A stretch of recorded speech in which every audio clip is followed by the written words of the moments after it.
ሁሉም ነገር ስንኖር ነው የሚኖረው ስናልፍ አብሮን ያልፋል ማለት ነው ስለዚህ ምንም ነገር ከጤናችን አይበልጥም ማደግ መለወጥ መቀየር ማደግ መለወጥ ትልቅ ደረጃ መድረስ እሱ ብቻ በቂ አይደለም መጀመሪያ ደህና ነው ወይ መጀመሪያ ሰላም ነኝ ወይ ኤቭሪቲንግ እኛ ስንኖር ኤቭሪቲንግ እኛ ስንኖር ነው በተለይ አሁን ላይ እንዳልኳቸው ሰሞኑን የእንትናን ቪዲዮ እያየሁኝ ነበር የኃይሌ ገብረስላሴን እና ሰው ምን ይላል መሰላችሁ በቃ ብዙ ሰው በጣም ብዙ ባለሀብት ብዙ ህመም አለበት ይላል እና በጣም ትላልቅ ባለሀብቶች ይሞታሉ ድንገት ሞተ ይባላል ግን እንትን አለ ደም ግፊት አለ ምናምን አለ እያለ በሽታዎቹን ይዘረዝራቸዋል እና ስትረስ የሚመጣው እንግዲህ እኔ አሮን 9ኛ 10ኛ ክፍል ሃይፐርቴንሽን ስንማር ስለ ደም ግፊት የምናስበው ምንድነው በደንብ ስትረስ ስንሆን የደም መዘዋወሪያ ቱቦች ይጠቡና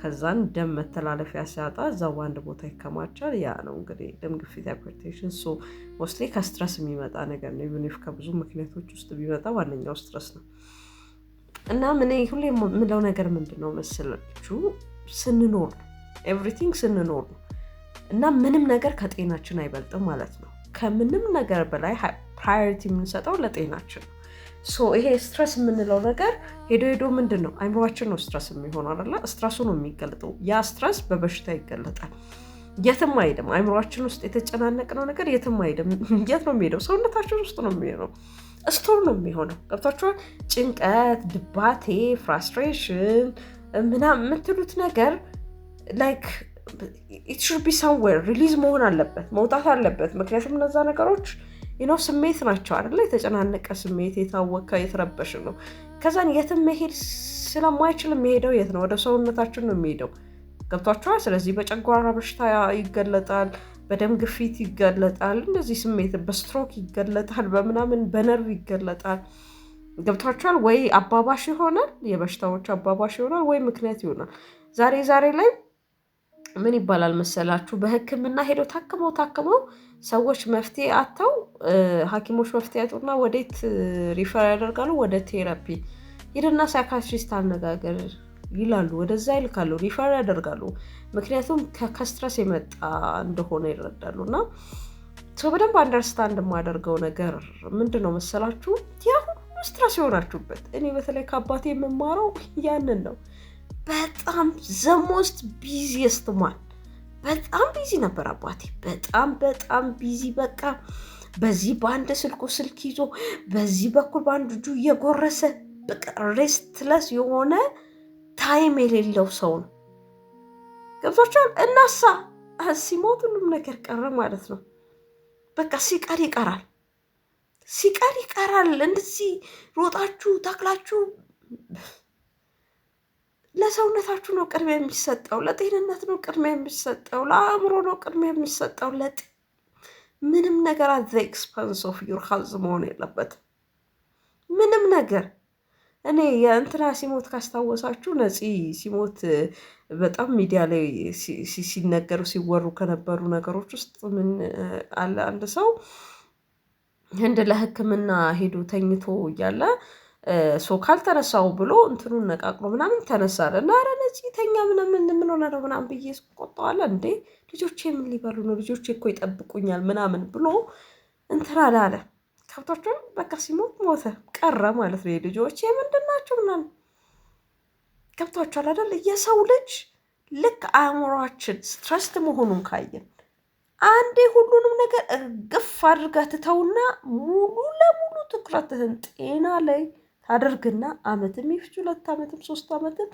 ከሱ ፕሮፐርሊ ሪከቨር ካደረክ በኋላ ወደ ስራ አለ ወደ ሌላው እድገት ምክንያቱም የህይወት መስዋዕትነትን ያስከፍላል ይሄ የምትሮጠው ስኬት at the expense of your health መሆን የለበትም እንደውም ሄልዝህን ጤናህን ምናምን የሚያጎለብት ነገር እንጂ መሆን ያለበት ጤናህን ህይወትህን የሚያሳጣ መሆን የለበትም እንዴ ስኬት ለመሞት መሆን የለበትም እኮ at the end of the day እኮ ለመሞት እኮ ነው እየጣርን ያለ ነው ማለት ነው ገብቷቸዋል ሰዎች ሊከላከሉት ሊቆጣጠሩት ማኔጅ ሊያደርጉት በሚችሉት በሽታ ሲሞቱ እየጣሩ የነበሩት ለመሞት ነው ማለት ነው ዩኒቨርሲቲ ስትረዱት ምንም ነገር ሲቀር ይቀራል በቃ ስትሞቱ ሁሉም ነገር ይቀራል ያኔ የሚቀር ከሆነ ያኔ እንደዚህ ትታችሁት የምትሄዱት ነገር ከሆነ ካሁኑ ትተውትና ራሳችሁ ፖስት አድርጉና ገብቷችኋል አይደለ? የእረፍት ጊዜ ተወስዱና አንዴ ጤናችሁ ላይ፣ ሰላማችሁ ላይ፣ አእምሯችሁ ላይ ትሰሩና ተመልሳችሁ ወደ ስራ ኢንቫይሮንመንት ትገባላችሁ እንጂ ኖ እንዴት አድርጌ ልረፍ፣ መተኛት አልቻልኩም፣ እንቅልፍ አይወስደኝም፣ እንደዚህ አልሆንም፣ ሩጫ ሩጫ ሩጫ። ሰውነታችን ደግሞ እረፍት ይፈልጋል፣ ረስት ይፈልጋል። የስንፍና እረፍት አይደለም ምለው፣ የሰነፍ እረፍትን አይደለም የምለው። ይሄ የአንድ ስራ እየሰሩ የሆነ የተቀጠራችሁት ኦፊስ አለ ወይ የግል ድርጅት ይሁን ወይ የመንግስት ድርጅት፣ ከዛን እዛ ትሰራላችሁ፣ ስትመጡ ታርፋላችሁ። እሱን አይደለም እምላችሁ። በደንብ ጣሩ፣ ድከሙ። ሃርድ ወርኪንግ በጣም አስፈላጊ ነው። ነገር ግን ኢት ሹድንት ቢ አት ዘ ኤክስፐንስ ኦፍ ዩር ሄልዝ። እስክትሞት አይደለም የምትሰራው። እና ድሮ አባቴ ምን ሲል ሰማው ነበር፣ በቃ ሰውነቴ ቡቱቱ እስኪሆን ነው የምሰራው ይል ነበረ። እና ዋጋውን እኛ አየረ። ዋጋው መሞት ነው።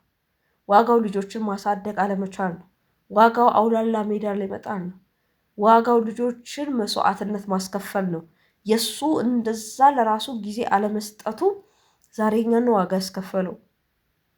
ገብቶሻል አይደለ? እሱ አይ በሰማይ ቤት ነው ሄደው በቃ ምናምን ምናምን ብለን ንጽህና ይሆናል፣ ግን እኛን ዋጋ አስከፍሎናል። ገብቶሻል? ለልጄ ነው ለምኔ ነው ለምኔ ነው የምትሉት ሰው የባሰ ልጆቻችሁን ዋጋ እንዲከፍሉ ነው የምታደርጓቸው። የባሰ ጣፈንታ እንዲጠብቃቸው ነው የምታደርጓቸው። እና ቀን ሳለህ አስብ እንደሚባለው ዛሬ እግዚአብሔር ቀን ሰጥቶ፣ ዛሬ እግዚአብሔር ጊዜ ሰጥቶ፣ እድል ፈንታ ሰጥቶ ያኔ ቆም ብለ ጤና ላይ ስራ፣ ሰላም ላይ ስራ።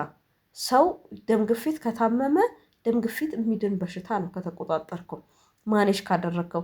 ስለዚህ አንዴ እርግፍ አድርገን ለምን ወደ ድህነት አትገባም? ከመሞት ይሻላል።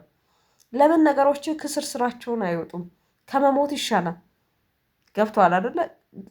ጊዜ እንጂ የምትገዛው አንዴ ቆም ብለህ ካላቋረጥከው መሞት አይቀርም።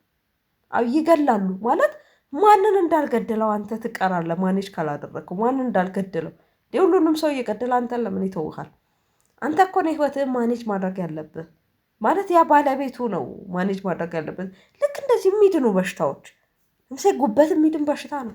በርካታ የሚድኑ በሽታዎች አሉ፣ የማይድኑ በሽታዎች አሉ። በቃ በትሪትመንት ብቻ ማኔጅ ብቻ እያደረጋቸዋቸው የምታኖሯቸው ህመሞች አሉ። እንደገና የማይድኑ ደግሞ እንደ ካንሰር አይነት ደግሞ ላስት ደረጃ ላይ የደረሱ ህመሞች አሉ። የሚድኑትን ግን ጊዜ ውሰዱና ስራችሁን ተውና ኃላፊነታችሁን ተውና እሱን ትሪት ካደረጋችሁ በኋላ ተመለሱ። ከምትሞቱ ይሻላል፣ ከምትሞቱ ይሻላል። ማለት ሰው ቢሞት እንኳን ከሱ ቁጥጥር ውጪ በሆነ ነገር ይሞት። መሞቱ ካልቀረ ከሱ ቁጥጥር ውጪ እሱ ያ ሰው ማኔጅ በማናደርገው ነገር ማኔጅ ግን በምናደርገው ነገር አንሞት እንዴ። በቃ እግዚአብሔር ሲወስደን መውሰድ በፈለገው ነገር ይወስዳል። እኛ ግን ጤናማ ለመሆን እንጣር፣ እንሞክር። ምንም ነገር ህይወታችንን መስዋዕትነት እስኪያስከፍለን የሞት መስዋዕትነት እስኪያስከፍለን መሆን የለበትም። እንግዲህ የሀገር ጉዳይ እስካልሆነ ድረስ የሀገር የህልውና ጉዳይ እስካልሆነ ድረስ እስክንሞት ድረስ መስራት የለብንም። ያ ባይተ ወይ የታታሪነትን ምልክት እንዳይመስላችሁ። ያ ታታሪነት ጎበዝ ጥንካሬ ከመሰላችሁ አይደለም። እሱ ላክ ኦፍ ላይፍ ባላንስ ነው። ላይፍን ባላንስ ያለማድረግ ችግር ነው። ላይፋችሁን ባላንስ ያለማድረግ ችግር እንጂ የታታሪነት አይደለም። ምክንያቱም ታታሪ ሰዎች ሁሉ እንደዛ አይነት ስትረስ ውስጥ አልገቡም። በጣም ሀብታም ሆነው ወይ በጣም ሰሪ ሰራተኛ ጠንካራ ሆነው ኢንሚን ታይም ላይፋቸውን ባላንስ አድርገው በጤና የሚኖሩ ሰዎች አሉ። እያንዳንዱ ነገራቸውን ተቆጣጥረው ዲሲፕሊንድ የሆነ ላይፍ የሚኖሩት ዲሲፕሊንድ ሰዓታቸውን አይምሮቸውን በአግባቡ የሚጠቀሙ አላስፈላጊ ጭንቀት ውስጥ ራሳቸውን የማይከቱ አስፈላጊ ጭንቀት እንኳን ቢሆን ፕሮፐርሊ ማኔጅ የሚያደርጉት ሰዎች አሉ። እና እንደዛ ነው ማድረግ ያለብን። እንደዛ ነው ማድረግ ያለብን። ማስቀደም ያለብን ጤናችንን ነው። ማስቀደም ያለብን የአእምሮ ሰላማችንን ነው። እኛነታችንን ነው ማስቀደም ያለብን። ከዛ ነው ለሰው መትረፍ የምንችለው፣ ለልጅ መትረፍ የምንችለው፣ ለቤተሰብ፣ ለሀገር፣ ለሁሉም መሆን የምንችለው እኛ መጀመሪያ ደህና መሆን ስንችል ነው። እኛ